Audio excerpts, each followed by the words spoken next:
Kesibukan terlihat pada sebuah ruko yang menjual perlengkapan dapur tersebut. Karena selain banyaknya pembeli yang mengantri, di sana juga terdapat orang-orang yang membantu keluarga si pemilik ruko ini untuk memindahkan barang-barang dari truk menuju ke lantai atas ruko yang akan mereka tempati. Rahma merupakan anak tertua dari keluarga itu. Tampak asik menata kamarnya di lantai atas. Kamar itu tidak terlalu besar, tapi cukup nyaman untuk dirinya. Nah, tiba-tiba terdengar suara mirip seperti besi yang diseret di lantai keramik tersebut, yang membuat Rahma merasa terganggu. Ia lantas berniat untuk melihat pembuat suara yang sangat mengganggu itu. Dan ternyata suara itu berasal dari telepon masuk dari ponselnya. Dia lalu mengangkatnya. Halo? Halo? Rizky meninggal. Kecelakaan tunggal. Jam 3 dini hari. Ujar suara dari seberang telepon. Apa? Kamu jangan bercanda. Tidak boleh mempercandakan nyawa orang. Aku serius. Demi Tuhan, aku serius, Rahma. Rahma langsung terduduk di ujung tempat tidur yang sebelumnya belum sepenuhnya rapi. Untuk beberapa saat dia termenung, hingga akhirnya air mata mulai berjatuhan di pipinya. Tak berapa lama pintu terbuka. Seorang wanita parubaya masuk. Alisnya tampak mengkerut begitu melihat Rahma yang sudah menangis sesegukan. Kenapa sayang? Tanyanya lembut. Rahma tak menjawab, tapi ia langsung membenamkan wajahnya dalam pelukan hangat sang ibunya. Pelukan dan elusan ibunya mampu menenangkan Rahma. Lalu setelah dirinya lebih tenang, Rahma menceritakan apa yang sudah terjadi. Kekasihnya itu yang baru 2 bulan lagi akan menikah, ternyata harus meninggal dunia. Bu Hayati tak kalah kagetnya. Ia benar-benar tidak menyangka. Apa kabar itu sudah kamu pastikan kebenarannya, nak? Kalau memang belum, ayo kita ke rumah Rizky sekarang. Ujar ibunya tetap tenang. Singkat cerita, mereka bertiga pun berangkat. Sementara ketiga adiknya yang berusia 12 tahun, 8 tahun, dan 5 tahun itu tetap tinggal di tokonya yang tertutup. Dalam perjalanan, Rahma sama sekali tidak bisa tenang. Ia terus menangis dan menangis. Sementara ibunya terus berusaha untuk menenangkan hati putrinya itu yang sangat sedih karena kehilangan kekasihnya. Sesampainya di rumah orang tuanya Rizky, bendera kuning sudah tepat terpasang di depannya. Orang-orang pun sudah banyak berada di sana. Melihat kedatangan Rahma bersama orang tuanya, Ati yang merupakan saudara sepupu dari Rizky pun segera menghampiri mereka bertiga. Ia langsung memeluk Rahma dengan raut wajah yang sedih. Kamu kuat ya Rahma, kamu pasti bisa melalui semua ini, ucapnya tulus. Singkat cerita, semenjak hari itu, Rahma menjadi berubah. Tidak seperti biasanya. Seperti hari itu, saat Aplay yang merupakan adik bungsunya itu menangis, kejar di tangga, Rahma hanya bisa diam dan acuh, sehingga membuat ayahnya marah. Perdebatan mulut antara ayah dan anak pun terjadi dan berakhir dengan Rahma yang masuk ke dalam kamarnya sambil membanting pintu dengan sangat keras. Entah kenapa, tapi semenjak mereka tinggal di ruko itu, rasanya suasana harmonis di dalam keluarganya menghilang. Yang ada di sana sekarang hanyalah kemarahan dan kemarahan yang semakin menjadi setiap harinya. Rahma pun sebenarnya menyadari hal itu dan membuatnya ia bersama ketiga adiknya ini takut. Adalah ketika pertengkaran kedua orang tuanya ini yang baru sekali seumur hidup mereka lihat. Bahkan pertengkaran itu mengakibatkan sang ayah keluar dari rumah. Keadaan saat itu benar-benar kacau. Tak ada yang mau mengalah di antara mereka. Hampir seminggu lebih ayahnya tak pulang ke rumah. Tapi ibunya tampak tak sedih ataupun khawatir pada sang suaminya. Sikap ibunya itu sangat berbeda, seperti bukan dirinya itu. Karena ibunya yang ia kenal sangatlah menyayangi ayahnya. Jangankan 1 minggu, 1 jam saja ayahnya tak mengabari, ibunya pasti sudah kalang kabut. Aku pusing dengan keadaan rumah sekarang, Ti. Sabar ya. Entah kebetulan atau tidak, tapi yang aku rasa selama ini kami tinggal di ruko itu, keluargaku jadi tidak karuan. Keadaan panas dan bawaannya ingin marah-marah terus. Apa jangan-jangan ruko itu bermasalah ya? Maksudmu bagaimana? Ya bisa jadi, di ruko yang kalian tempati itu, ada semacam guna-guna atau penghancur usaha yang dikirim mungkin, dan berdampak pada rumah tangga orang tuamu. Alis Rama mengkerut. Apa benar? Tapi ruko-ruko di sebelah itu menjual barang-barang yang berbeda, Ti. Rasanya tidak mungkin kalau salah satu dari mereka yang melakukan itu pada keluargaku. Ati mengangkat alisnya. Aku tak bilang yang mengirimkan guna-guna itu adalah salah satu dari ruko-ruko yang sebelah di ruko keluargamu itu. Lalu, entahlah, jawab Ati seraya mengangkat bahunya. Perkataan Ati tersebut menjadi beban pikiran Rahma beberapa hari ini.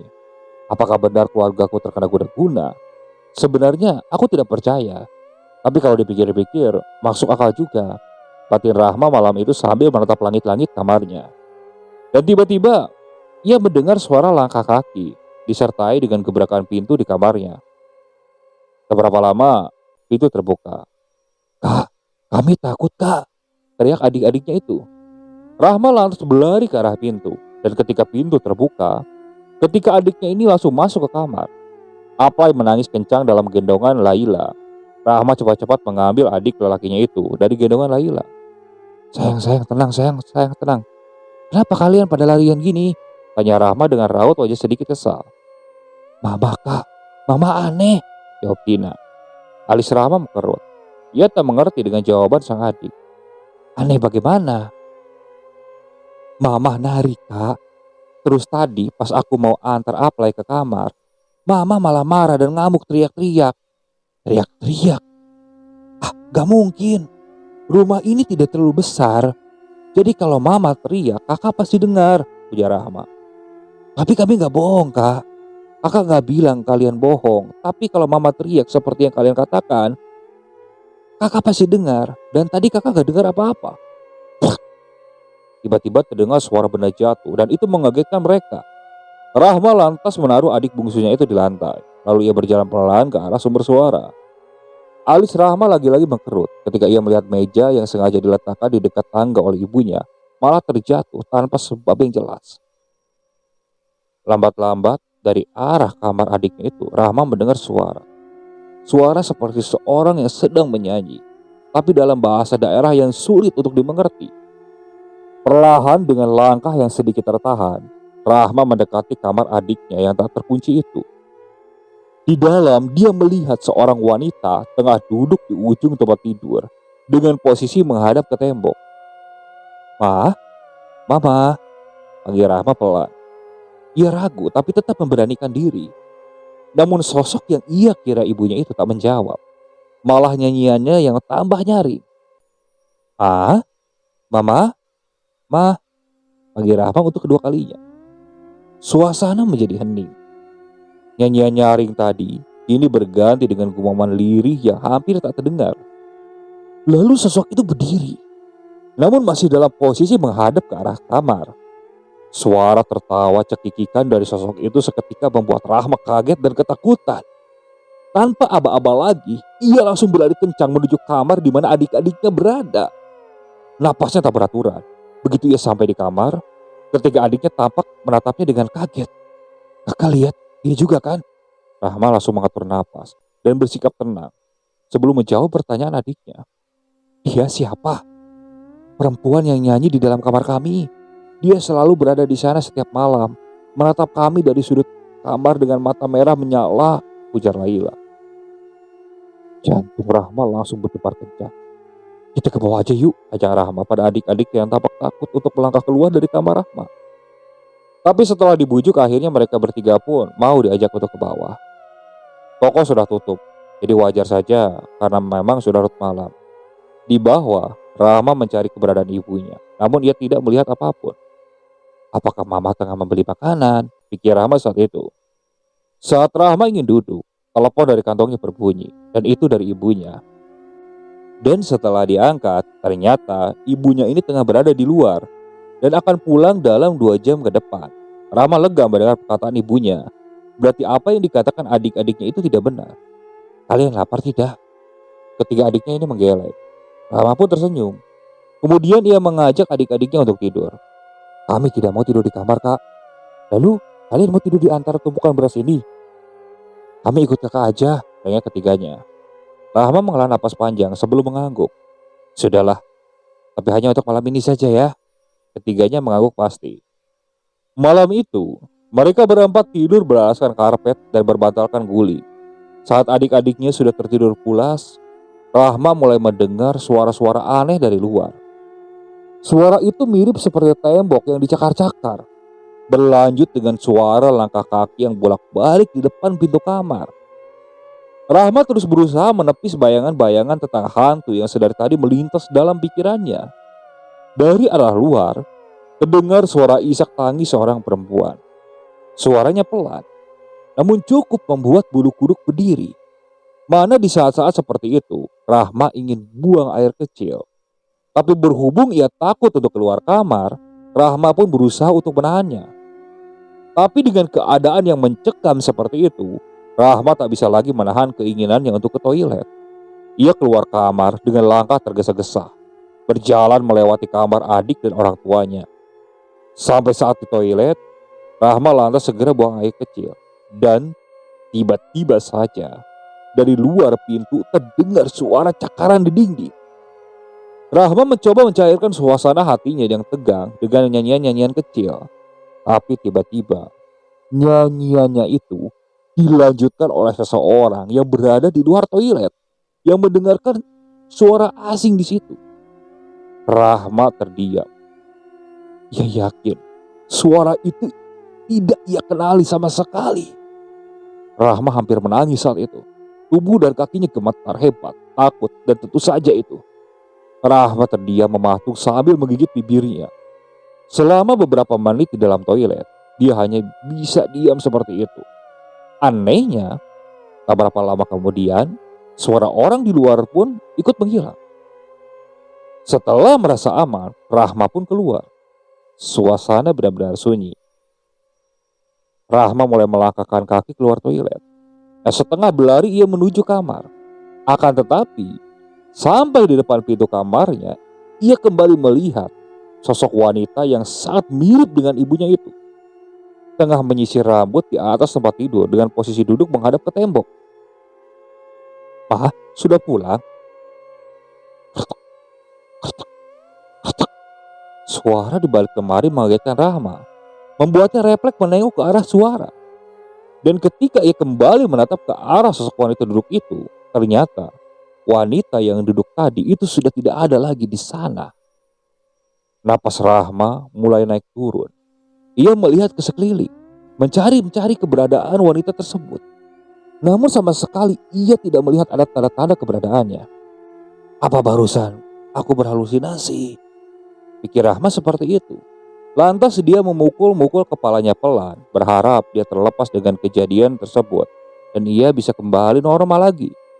Ia melihat adik-adiknya sudah tertidur pulas di beralaskan karpet. Rahma pun akhirnya berbaring di dekat adiknya dan berusaha untuk memejamkan mata. Namun baru saja ia terpejam, bayangan sosok wanita itu dan suara aneh di luar toilet tadi membuatnya kembali membuka mata lebar-lebar. Rahma tak bisa tidur. Ia sangat berharap agar ibunya segera kembali. Setelah cukup lama merawan rasa takut, dari arah pintu kamar terdengar suara ketukan yang diiringi panggilan lembut dari ibunya. "Rahma, adik-adik kamu mana?" Rahma bergegas bangun dan membuka pintu. Ibunya berdiri dengan raut wajah khawatir dan segera melihat ke dalam kamarnya.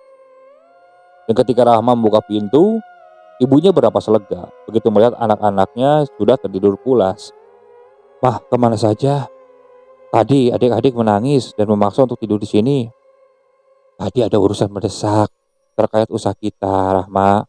Mama terpaksa keluar untuk menyelesaikan masalah itu," ucap ibunya pelan. "Aku tak nyaman tinggal di ruko ini, Mah. Adik-adik pun sama. Makanya mereka memaksa untuk tidur di sini." "Sudahlah, Rahma. Mama sudah cukup tertekan dengan masalah usaha ini. Jadi tolong jangan tambah masalah lagi." Rahma menarik napas panjang. Entah seberat apa masalah Mama, sehingga Mama tak mau mendengarkan perkataanku. Batin Rahma seperti itu. Setelah kedatangan ibunya, keadaan yang semula mencekam kini kembali normal. Tapi tetap saja, Rahma tidak bisa tidur sepanjang malam itu. Keesokan harinya, dengan mata yang tampak kurang sehat, Rahma berpamitan untuk keluar. ia akan menemui Ati. Rahma menceritakan semuanya yang dia alami semalam itu kepada temannya itu. Ti, aku yakin rukoku ini angker. Ma, aku juga percaya kalau rukomu itu sebenarnya mungkin terkena guna-guna. Sebaiknya kamu temui ustadz atau orang pintar yang mengerti tentang hal-hal seperti itu. Tapi Ti, aku bingung harus kemana mencari orang-orang seperti itu. Kamu tahu Ti, orang seperti itu ada di mana? Ati terdiam. Lahan napasnya terdengar jelas. Begini saja. Bagaimana kalau kita temui Jubai? Katanya kan dia bisa dan punya kembaran gaib. Siapa tahu dia bisa melihat sebangsa makhluk halus. Jubai? Iya, teman almarhum Rizky itu ingat. Ingat tidak? Tapi kan dia sudah pindah kerja. Tidak. Dulu sempat pindah, tapi karena suatu hal, dia kembali lagi ke tempat kerja lamanya. Jadi mau nggak? Kalau mau sekarang kita temui Jubai. Rahma menghela napas panjang. Kemudian ia mengangguk. Keduanya menaiki motor berwarna merah hitam dan menuju ke tempat kerjanya Jubai. Sesampainya mereka di area tempat kerja Jubai, Ati langsung turun dari motornya dan berjalan melewati pintu kaca tersebut. Sementara Rahma, ia masih duduk di atas motornya dengan helm yang terpasang di kepalanya. Tak berapa lama, Ati keluar bersama seorang lelaki muda yang sepantaran Rizky yang mengenakan kemeja putih tersebut. Saat melihat Rahma, Jubai langsung mengalihkan pandangannya ke arah lain, dan dia bersikap seolah-olah tidak nyaman dengan kehadiran Rahma di sana. Sebagai seseorang yang perasaan, Rahma tahu kalaupun Jubai tidak mengatakan apa-apa. Kalian berdua kenapa bengong? Ucap Ati saat itu. Maaf, aku sebenarnya masih banyak kerjaan, dan nanti setelah pulang kerja, aku akan menghubungimu, ujar Jubai pada Ati. Aku? Kenapa aku? Kan yang bermasalah Rahma, bukan aku. Jubai tak menjawab. Ia lantas segera berbalik dan masuk. Keterlaluan. Dia bersikap seolah-olah aku tidak ada, ujar Rahma tersinggung. Ati mengangkat bahunya. Ia pun tak tahu kenapa Jubai bersikap seperti itu pada Rahma. Padahal setahunya antara Rahma dan Jubai tak pernah ada masalah. Malam itu, saat Rahma dan adik-adiknya sedang menyantap makan malam, ayahnya datang dalam keadaan yang seperti tidak biasanya.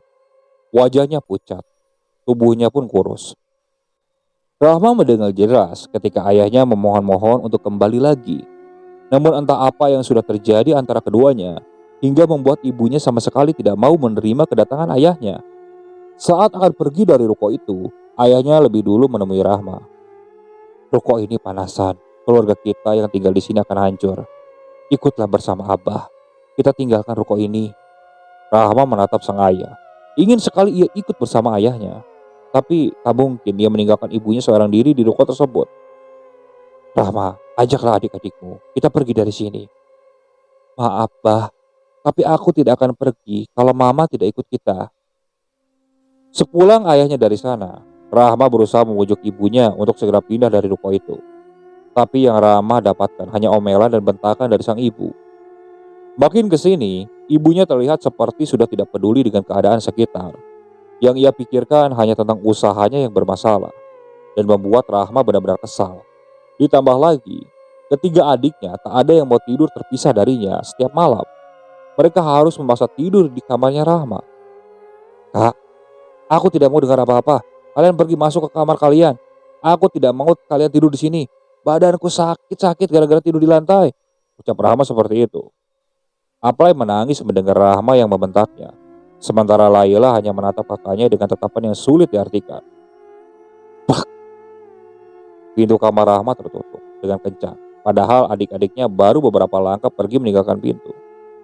Rahma memijit-mijit kepalanya yang terasa sakit. Rasanya sulit sekali untuk mengendalikan emosi saat itu. Nah, tiba-tiba terdengar suara notifikasi chat dari Ati. Dengan enggan Rahma meraih ponsel tersebut, lalu membaca isi chat yang sangat panjang itu. Dan intinya dari pesan tersebut ialah Ati menyampaikan apa yang dikatakan Jubai padanya. Bahwa ketika ia bertemu dengan Rahma tempo hari, ia melihat sosok berwajah buruk yang terus menyisir rambutnya sambil bernyanyi berada tepat selangkah di belakang Rahma. Jantung Rahma langsung berdebar hebat saat itu. Ia langsung melihat ke sekeliling kamarnya, tapi tak ada siapa-siapa. Rahma, kamu harus hati-hati. Sosok itu membawa awal buruk untuk kamu dan keluargamu. Dan Jubai bilang, bila kamu merasa marah, jangan lepaskan kemarahan itu. Tapi sebaliknya, kamu harus bersabar. Karena amarahmu itu bisa memperburuk keadaan keluargamu. Malam itu juga, Rahma langsung berwudu dan berniat untuk sholat. Sholat yang sudah lama ia tinggalkan. Namun saat ia bersujud, di bagian punggungnya ini terasa sangat berat. Dan jujur saja, ketika itu, Rahma benar-benar tidak khusyuk dalam menjalankan sholatnya. Pikirannya melayang-layang, memikirkan rentetan kejadian aneh di dalam rumah itu. Lama-kelamaan, rasa berat pada punggungnya itu berubah menjadi rasa panas yang membakar.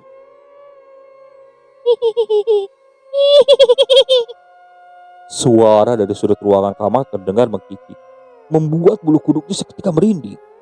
Rahma yang memang sholatnya tidak khusyuk itu langsung berlari keluar dari kamarnya, masih memakai mukena. Ia menangis ketakutan sambil berteriak-teriak memanggil ibunya yang saat itu entah berada di mana. "Ma, tolong, ma, ma." Tiba-tiba saja ia menuruni tangga. Rahma merasa seperti ada orang yang mendorongnya dari belakang. Tangannya begitu terasa mendorong tubuhnya, hingga membuat Rahma kehilangan keseimbangan dan terjatuh. Untungnya, pada saat Rahma didorong itu, ia sudah berada di beberapa anak tangga terakhir, sehingga ia tidak mengalami luka-luka serius. Aduh, gigis Rahma seperti itu. Tapi anehnya, sedari tadi ia sama sekali tidak melihat ibunya. Dengan tertati-tati, Rahma berjalan keluar. Karena pada saat itu, pintu ruko masih terbuka sebagian, dan saat ia sedang mencari keberadaan ibunya di luar, tiba-tiba saja Rahma mendengar suara teriakan adiknya yang nyari. Laila berlari tergopoh-gopoh keluar sambil terus berteriak tanpa henti. Tolong, tolong adik-adik kak, Isak Laila meneruskan kata-katanya. Rahma yang seolah-olah tahu apa yang terjadi, lantas menyuruh adiknya ini untuk meminta bantuan kepada orang-orang di sekitar itu. Sementara dirinya langsung berlari menuju ke kamar adiknya. Astaga ma, kenapa ma? Terlihat ibunya itu sedang memukul-mukuli adiknya itu. Sudah ma, sudah. Diam kau, mereka harus mati malam ini juga. Kau bukan mamaku, mamaku tidak akan memukuli anak-anaknya seperti ini. Rahma langsung mendorong tubuhnya itu hingga jatuh. Anehnya dengan kedorongan yang tak seberapa, ibunya ini langsung pingsan. Rahma langsung memeluk kedua adiknya dengan erat. Tak berapa lama kemudian, datanglah Laila bersama beberapa orang yang merupakan tetangga ruko mereka. Tanpa bertanya apa yang sudah terjadi, orang-orang itu langsung membantu. Tapi sesekali mereka melihat sekeliling, seolah memeriksa sesuatu. Ayahnya Rahma yang entah bagaimana sudah berada di antara mereka. Ia mengucapkan terima kasih pada orang-orang yang sudah mau membantu keluarganya tersebut. Ruko bapak ini sebelumnya sudah beberapa kali ditempati orang-orang, Pak.